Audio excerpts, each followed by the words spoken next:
So hey guys, welcome back to my YouTube channel. This is Mohammad Anzar and you are watching me on this beautiful channel Learning by Anzar.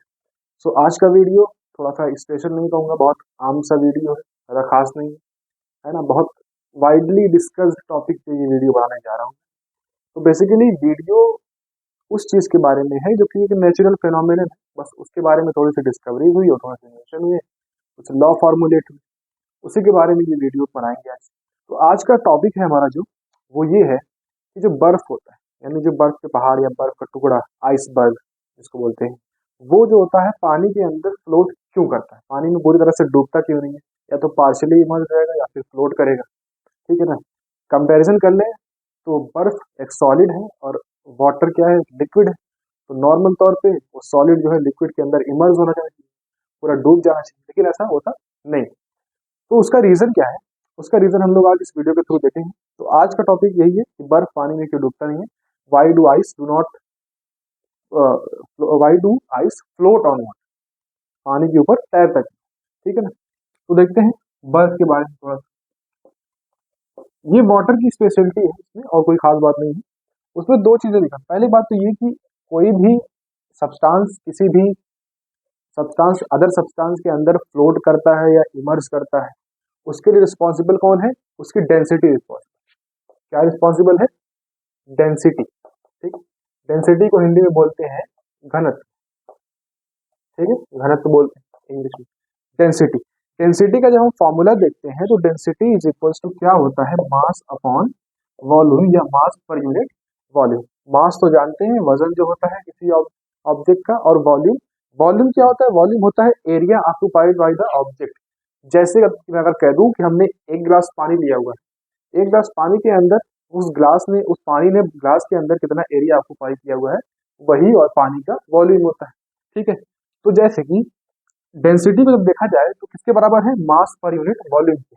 यहाँ पर density directly proportional है मास की, और density inversely proportional है volume की। यानी proportionality का मतलब कि अगर एक क्वांटिटी यानी हमने मास बढ़ाया तो डेंसिटी बढ़ेगी, और वॉल्यूम बढ़ाया तो डेंसिटी घटेगी, क्योंकि यहाँ पे क्या है, इनवर्सली प्रोपोर्शनल है।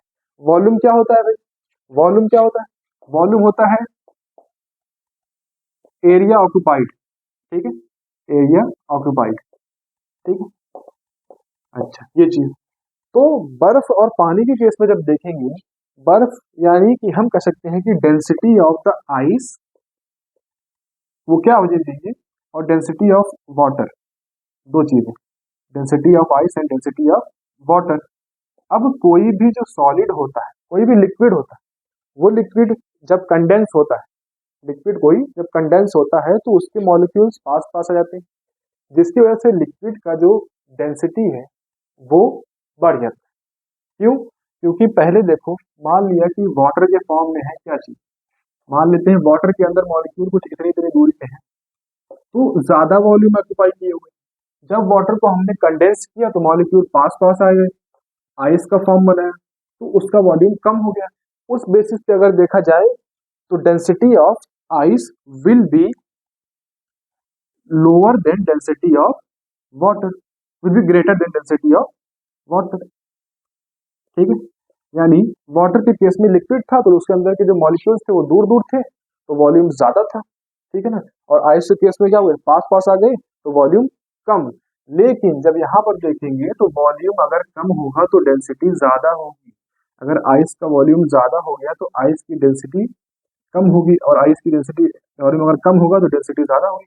और हमने ये देखा कि जब कोई भी सब्सटेंस लिक्विड से सॉलिड के फॉर्म में आता है तो उसका वॉल्यूम क्या होता है, कम होता है। इसका मतलब यहाँ पर वाटर का वॉल्यूम ज्यादा होगा आइस से, तो आइस का वॉल्यूम अगर कम होगा तो आइस की डेंसिटी तो ज्यादा हो जाएगी, है कि नहीं। आइस का वॉल्यूम अगर कम होगा तो आइस की डेंसिटी क्या हो जाएगी, ज्यादा। और जब किसी सब्सटेंस की डेंसिटी दूसरे वाले सब्सटेंस से ज्यादा हो सकती है तो वो क्या करता है, डूब जाता है उसके अंदर। तो यहाँ पर वाटर का एक फिनोमिनल केस, वाटर के अंदर सारे लिक्विड में ऐसा नहीं होता, वाटर के अंदर क्या होता है, वाटर को जब हम कंडेंस करते हैं, क्या करते हैं, कंडेंस करते हैं या फ्रीज करते हैं, तो वाटर के वॉल्यूम बढ़ता नहीं है बल्कि घट जाता है। ठीक है, वाटर का वॉल्यूम क्या होता है, वो घट जाता है। उसका रीजन क्या है, मैंने अभी आपको क्या बताया था कि पार्टिकल्स नजदीक आते हैं। मान लीजिए नॉर्मली वाटर है, वाटर को हमने फ्रीज करना शुरू किया तो उसके पार्टिकल नजदीक आकर आइस का फॉर्मेशन करते हैं, इंटरमॉलिक्यूलर फोर्सेस ज्यादा हो जाती है तो आइस का फॉर्मेशन करते हैं। लेकिन यहाँ पर मॉलिक्यूल बहुत पास पास नहीं आ पाते, क्योंकि इन दोनों के बीच दोनों मॉलिक्यूल, अब किसका मॉलिक्यूल होगा बेटा, H2O का होगा ना, H2O का मॉलिक्यूल होगा। तो H2O मॉलिक्यूल के अंदर H2 और O, ये ढेर सारे मॉलिक्यूल्स होंगे यहाँ यहाँ, ठीक है ना। ये मॉलिक्यूल जब पास आएंगे तो वाटर लिक्विड फॉर्म से आइस के फॉर्म में चला जाएगा, ठीक है ना। लेकिन यहाँ पर वॉल्यूम वाटर का जो है वो घटता नहीं है, सारे लिक्विड का वॉल्यूम क्या हो रहा है, घट जा रहा है, लेकिन यहाँ पर वॉल्यूम क्या है, वो घटता नहीं है। कैसे? उसका रीजन है कि H2O में मौजूद हाइड्रोजन और ऑक्सीजन के बीच में बनने वाली हाइड्रोजन बॉन्डिंग, ठीक है। H2O के अंदर मौजूद हाइड्रोजन और ऑक्सीजन में बनने वाली हाइड्रोजन बॉन्डिंग, हाइड्रोजन बॉन्डिंग की वजह से क्या होता है, वाटर के जो मॉलिक्यूल्स होते हैं वो बहुत ज्यादा पास पास नहीं आ पाते, जिसकी वजह से आइस का जो वॉल्यूम है वो घट नहीं पाता है, ज्यादा ही रहता है, ठीक है ना। तो हमने क्या देखा कि सारे लिक्विड के अंदर जब कंडेंस होगा तो वॉल्यूम कम होता है, लेकिन वाटर के अंदर जब कंडेंस होता है तो वॉल्यूम, सॉरी, और सारे लिक्विड्स के अंदर जब कंडेंसेशन होता है, जब फ्रीजिंग होती है तो उनका वॉल्यूम बढ़ता है कि घटता है, हाँ? उनका वॉल्यूम क्या होता है, घट जाता है, जाहिर सी बात है। लेकिन वाटर के अंदर जब कंडेंसेशन होगा तो वॉल्यूम उसका क्या होगा, बढ़ेगा, और जब वॉल्यूम बढ़ेगा तो मतलब डेंसिटी कम होगी, और जब डेंसिटी कम होगी तो आइस क्या करेगा, वाटर के अंदर ऊपर फ्लोट करेगा। यही छोटा सा कॉन्सेप्ट, ठीक है ना।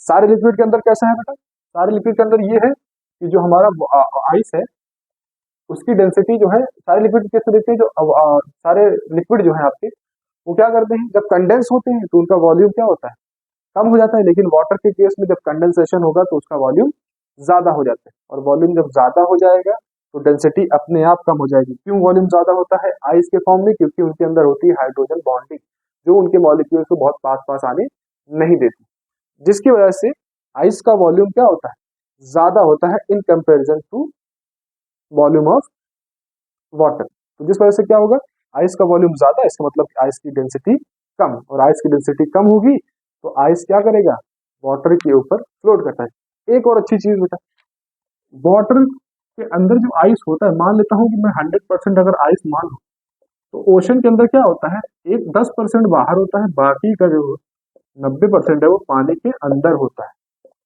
ठीक है। यानी देखने में आइसबर्ग छोटा लगेगा लेकिन नजदीक नहीं जाने का, वरना नीचे क्या होगा, ऊपर अगर 10% है तो नीचे 90% मौजूद है। इसी हादसे का शिकार हुआ था टाइटैनिक वाला जहाज, जिसमें क्या था, उन्होंने आइसबर्ग देखा, उनको लगा कि बहुत छोटी सी चीज है, लेकिन वो आइसबर्ग ऊपर से छोटा दिख रहा था, लेकिन पानी के अंदर क्या था, उसका 90% हिस्सा था, जिससे वजह से टाइटैनिक जहाज टकराया था और डूबा, ठीक है। तो ये होता है कॉन्सेप्ट आज का, किस चीज पे, कि वाटर के ऊपर जो है आइस फ्लोट करता है। क्यों करता है, क्योंकि उसका वॉल्यूम कंडेंसेशन के बाद उसका वॉल्यूम जो है घटता नहीं बल्कि बढ़ता रहता है, बढ़ा रहता है। उसका रीजन क्या है, हाइड्रोजन बॉन्डिंग उसका रीजन है, और जिसकी वजह से अगर आइस का वॉल्यूम ज्यादा होगा तो उसकी डेंसिटी कम होगी। लेकिन यहाँ पे क्या हुआ, उसकी डेंसिटी कम होगी तो वाटर क्या करेगा, वाटर की डेंसिटी ज्यादा है तो जाहिर सी बात है कि अब आइस जो है वाटर के ऊपर फ्लोट करता रहेगा, ठीक है।